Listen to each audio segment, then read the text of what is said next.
Aqui, nesta noite em que a grande loja maçônica do Estado de São Paulo está comemorando os seus 91 anos de existência. E nós ganhamos um presente hoje, com a presença do excelentíssimo Dr. Ministro Alexandre Moraes, que veio abrilhantar com uma palestra este momento tão importante em que a grande loja está vivendo. Agradeço a presença de todos vocês.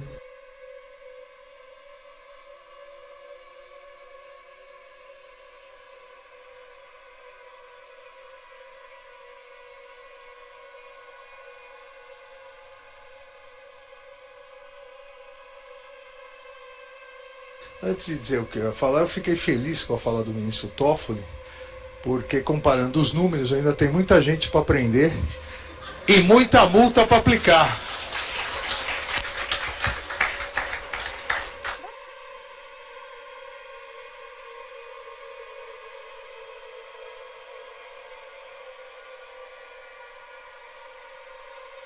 O Brasil é nossa responsabilidade, como eu te falei.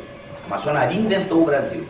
O Brasil é nossa responsabilidade, mais do que de qualquer outra pessoa. Nós, além de sermos brasileiros e temos a responsabilidade que os brasileiros têm sobre o Brasil, nós temos uma responsabilidade extra, que é aquela que a maçonaria nos dá. Nesse momento, em Brasília, existem 83 irmãos ocupando cargos, tanto na Câmara, eleitos para a Câmara e para o Senado. Alguma vez vocês ouviram falar que se reuniu uma bancada maçônica? E seria tão simples, a bancada maçônica se reúne e vota maçonicamente em relação à questão. Esse seria um exemplo. Mas o território da política e o território da religião são exatamente os territórios em que a gente age, porque são os territórios que são mais avessos à ideia de liberdade, igualdade e fraternidade. Então a gente não pode abrir mão disso. Mas aqueles caras que estão lá não estão nem aí. Dizem, não, a política é outra coisa, não te mete nisso, você não entende disso. Você já imaginou se a gente começa a tirar de dentro da maçonaria os melhores homens, os homens de comportamento maçônico mais correto, e começa a levar esses homens para lá, para esses homens lá fazerem a diferença? Mas por que esse deputado se comporta dessa maneira? Porque ele é maçom. Mas ele não entra no cojado. Maçonaria é um problema, os caras atrapalham. Você já imaginou que maravilha seria isso? E seria a coisa mais óbvia e mais lógica. Então, para agir em cima do Brasil, a gente precisa agir maçonicamente. Se a gente não pode chegar lá em Brasília, a gente age onde a gente pode. A gente pode agir na nossa loja, a gente pode agir na nossa família, na empresa em que a gente trabalha. A gente pode agir no Consegue. Tem Consegue aqui no bairro? Cadê? Tem um maçom lá? Tem que ter. Tem lá? Então, ele está agindo maçonicamente? Ele está agindo de acordo com o que a maçonaria pensa? Com o que a maçonaria... Já está tendo uma ação maçônica? Ótimo, é assim. Tem alguém aqui que esteja interessado em política? A gente vê, tem alguém com valor possível para ser vereador? Bora, vamos levar um maçom para a Câmara dos Vereadores. A gente tem que ir agindo assim. Em vez de deixar o mundo profano nos envenenar, a gente é que tem que envenenar o mundo profano com maçonaria. Para o mundo profano melhorar.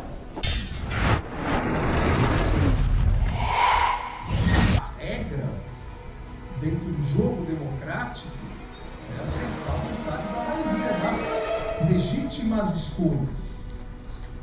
Quando houver necessidade do papel de moderação, porque a escolha não é legítima, a escolha é opressiva, aí o Supremo Tribunal Federal deve ingressar.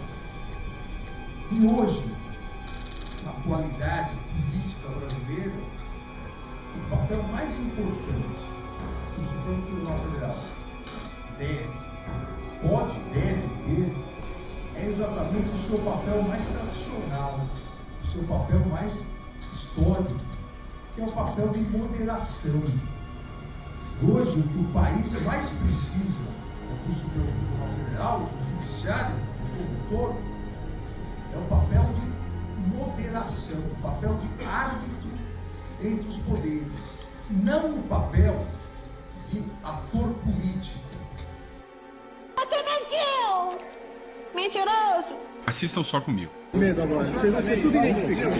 O senhor está nos ameaçando? O senhor está nos ameaçando? Você vê que o filho dele diz: você será processado. o Alexandre de Moraes aponta o dedo e diz: bandido. O senhor está... Eu, né? Eu, né?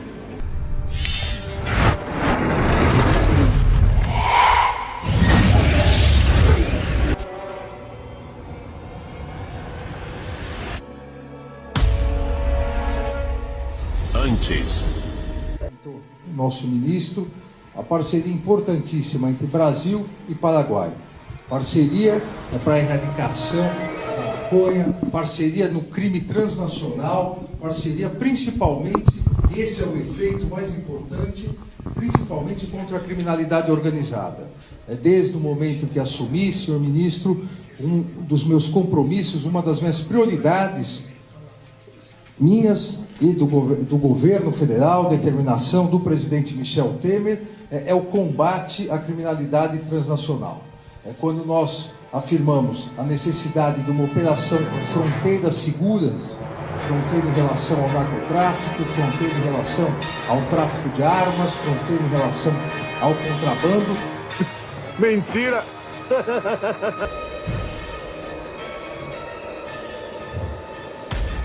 Agora.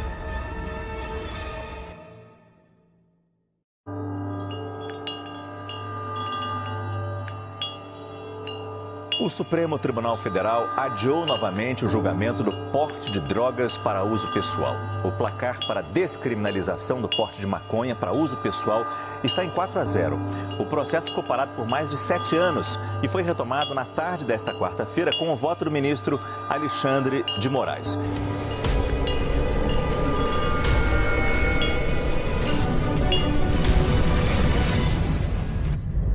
O senhor não tem vergonha de ser ministro da Justiça e sair para poder ser indicado para ministro? O senhor que está servindo um governo, o senhor não tem vergonha de ter feito um lobby de gabinete em gabinete?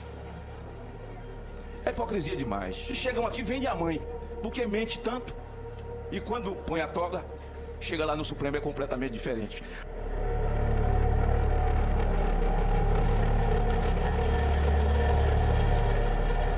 Mas o senhor é ligado a um partido político. Nisso aí Temer errou. Tem indicado você, sinceramente. Ora, chegaram muita denúncia contra o senhor. Manifestações contra o senhor.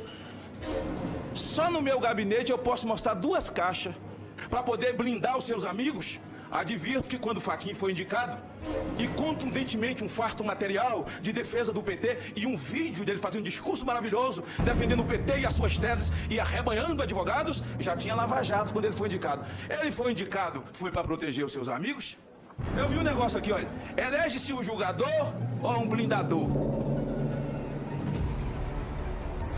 Agora. Antes de dizer o que eu ia falar, eu fiquei feliz com a fala do ministro Toffoli, porque comparando os números ainda tem muita gente para prender e muita multa para aplicar. E uma família de brasileiros no aeroporto de Roma. Tudo indica que foi uma discussão em torno de assento no aeroporto, tá? Assento na sala VIP. Mas aqui, nesse trecho do vídeo que tinha sido proibida a sua veiculação pelo próprio Supremo Tribunal Federal, o advogado de defesa do ministro do Supremo, Alexandre de Moraes, postou, o vídeo viralizou em questão de minutos e diz ele que é pedindo para que o vídeo fosse juntado aos autos, porque tinha sido negado a juntada do vídeo aos autos, ao processo.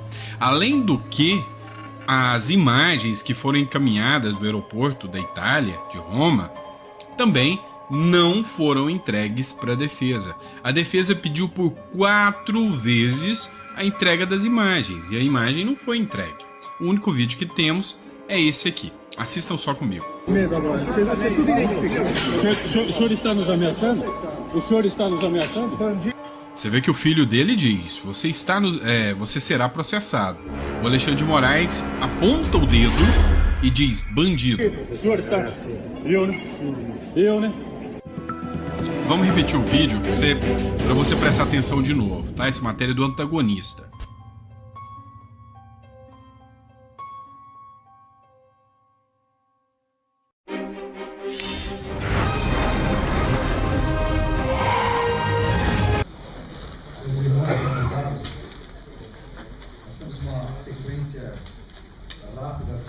Senhoras e senhores, a advocacia merece respeito.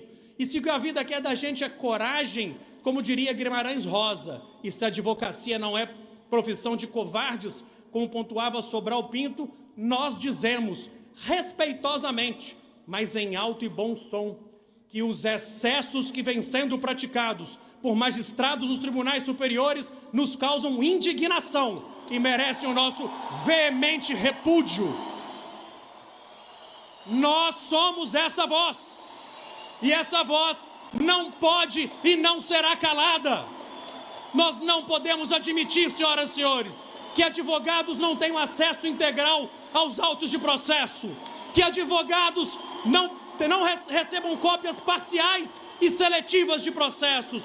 Nós não podemos anuir com a prática de magistrados que não recebem advocacia. Senhoras e senhores, nós não podemos aceitar de forma alguma que a advocacia seja silenciada ou tolhida nas tribunas perante os órgãos do Poder Judiciário. Senhoras e senhores, nós somos os porta-vozes da cidadania, nós somos essa voz. Ministro Luiz Roberto Barroso, ilustre presidente do Supremo Tribunal Federal, nós somos adeptos do diálogo como forma de construir pontes e não muros para alcançar as soluções em favor da advocacia e da cidadania.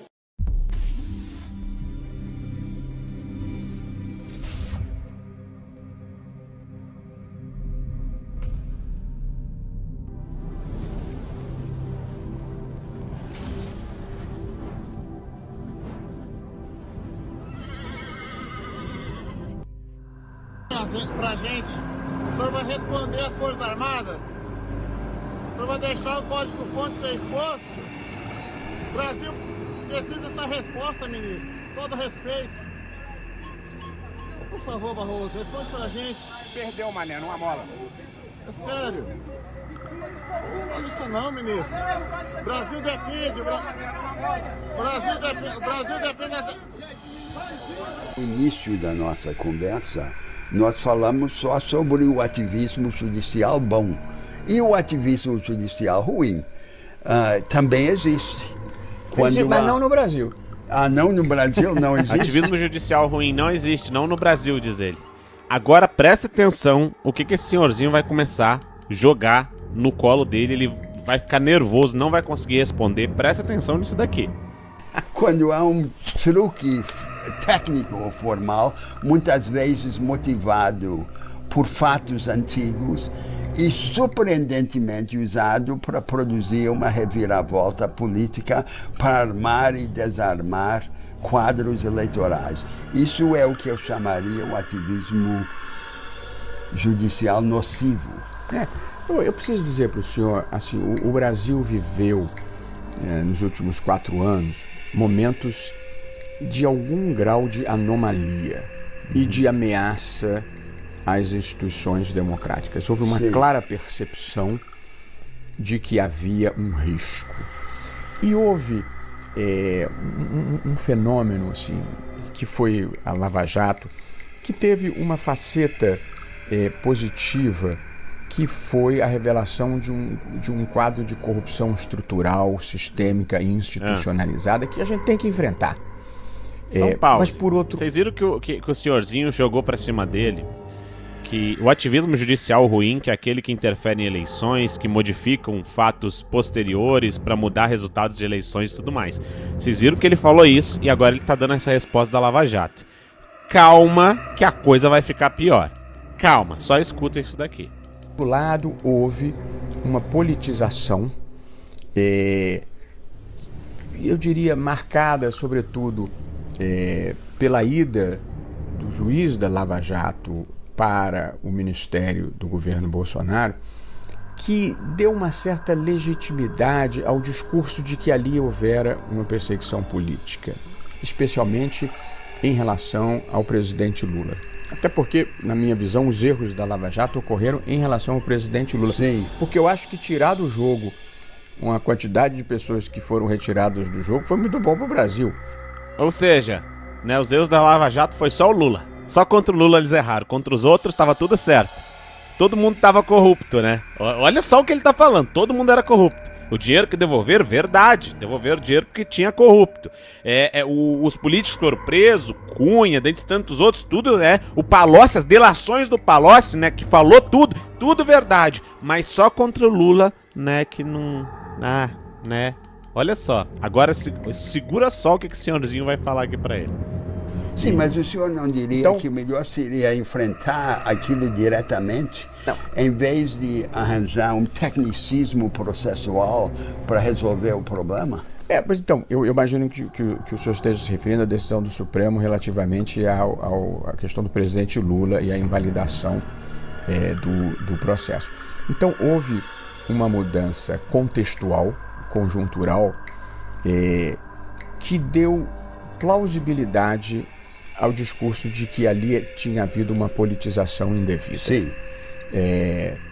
E aí, enfim, parte do Supremo entendeu que era importante fazer uma correção de rumo ali. Só um pause. Parte do Supremo entendeu que deveria fazer uma correção de rumo ali, e ele deixa claro que não foi encontrado nada de vício, nada de problema nos processos contra o Lula. Nada. A única coisa que eles usaram foi o fato do Sérgio Moro, depois de ter condenado o Lula, ter feito o trabalho dele, ter feito tudo certinho. É ele que tá falando isso. É ele, né? Fez tudo certinho. Aí o Sérgio Moro assumiu um espaço lá como ministro na época, ministro da Segurança. E foi por causa disso que eles levantaram e criaram essa suspeição. E o senhorzinho tá perguntando, mas então, em vez de criar uma tecnicidade que não existe pra soltar o Lula, por que vocês não enfrentaram os excessos? Escuta só, que cada vez fica melhor essa entrevista. Isso aqui é uma confissão. Confissão do que eles fizeram e estão fazendo no Brasil. Sim. Mas a correção não deve ser declarada, aberta. Não se deve dar o nome aos bois em vez de inventar um outro caminho técnico ou pseudo-técnico. O que aconteceu ali? O ministro Fachin, seguindo a orientação da segunda turma, entendeu, no caso do presidente Lula, que a 13ª Vara Federal de Curitiba era incompetente. Portanto, ele diz, olha, esse é o entendimento que prevalece aqui na segunda turma e, portanto, eu vou adotá-lo. Vários anos depois. Isto era objetivo. Vários anos depois, questionou o senhorzinho. E vários anos depois. Vários anos. Ou seja, estava tudo certo. O próprio Supremo deu aval, não pode julgar. Condenou, não, é isso aí, tá errado. Eu vou dizer pra vocês no final por que o Supremo anulou as decisões do Lula, vocês já vão entender. Mas estava errado. Não, beleza. Depois que o processo todo rodou, que o homem já estava ali completando 75 anos e ia prescrever tudo, eles resolveram inventar uma tecnicidade para anular tudo. E ele tá assumindo isso aqui agora. Hoje ele tá assumindo isso praticamente porque não tá conseguindo, né? Ele não tem como fugir do debate. Esse senhorzinho, por favor, alguém me diz quem que é, porque esse cara tá sendo sensacional nas respostas aqui pro Barroso. Verdade. Isso era objetivamente um fato. A segunda turma tinha essa posição. E a outra parte da própria segunda turma entendeu que devia invalidar o processo por suspeição do juiz. Foi, no fundo, o que se colocou no plenário do Supremo foi incompetência e suspeição. A escolha entre o mecanismo oblíquo e o mecanismo direto. Optaram pelo oblíquo.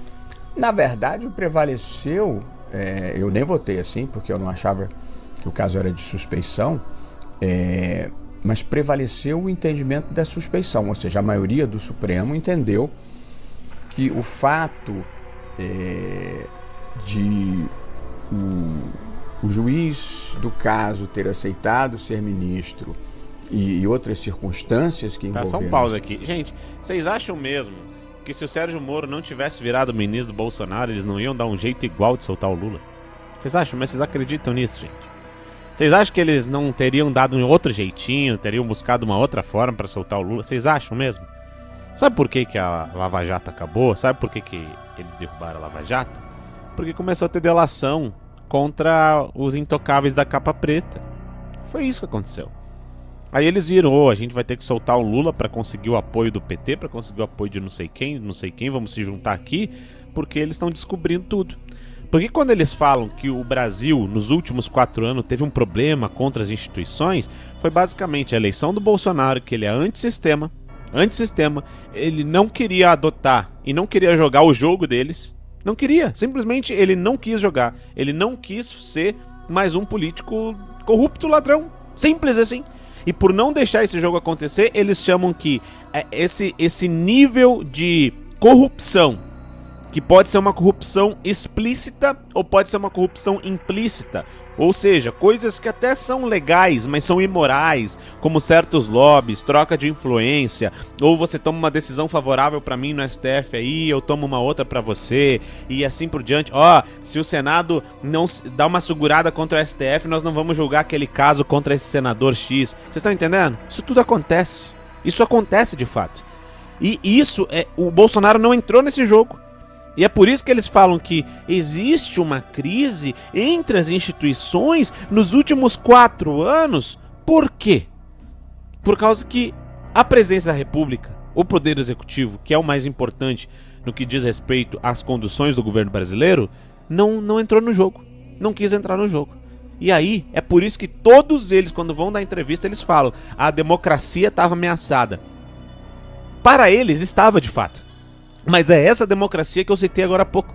É a democracia deles. É uma democracia onde você precisa negociar das formas mais ridículas, imorais, sujas que forem. Mas você tem que negociar. Porque se você se negar a negociar, se você se negar a se assentar na roda, né, dos escarnecedores, como diz a Bíblia, se você se negar a sentar na roda dos corruptos para negociar com eles, se você se negar a jogar o jogo, você está atacando a democracia, segundo eles. Porque é essa democracia que eles conhecem. A democracia do jogo, a democracia do solta um bandido e põe na presidência. Para eles isso é democracia. Por quê? Porque eles estão jogando. E quem não joga esse jogo, aí eles falam esse tipo de coisa. Vamos concluir, vamos mais pra frente no vídeo aqui. Esse episódio, isso levaria à suspeição. Eu preciso dizer que eu não fiz parte nem do endeusamento, nem da demonização da Lava Jato. Acho que houve coisas positivas e importantes, e acho que houve coisas criticáveis, e elas se concentraram, eu diria, na figura do presidente Lula. As críticas que eu faria de vazamento da conversa com a presidente Dilma, uma condução coercitiva que talvez não se justificasse, o próprio PowerPoint. Pois é, né? Presidente do Supremo Tribunal Federal. Todas as críticas dele da Lava Jato são contra o presidente Lula. Foi o que eles fizeram contra o presidente Lula. Contra o Lula.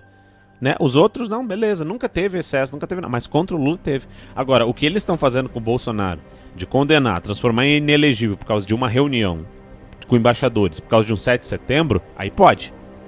A Dilma não perdeu o direito político dela. Isso que está escrito na Constituição, que quando um presidente sofre impeachment, ele fica inelegível por 8 anos, por crime de responsabilidade. Mas ela não perdeu. Ela foi concorrer ao Senado. E perdeu o Senado para quem? Rodrigo Pacheco, que hoje é o presidente do Senado. Vejam bem, é o jogo. É todo um jogo. Mas vamos continuar aqui, que esse vídeo aqui é uma confissão, né? Em que no momento da denúncia você já aponta quem é culpado, a gente diz quem é culpado quando o processo termina.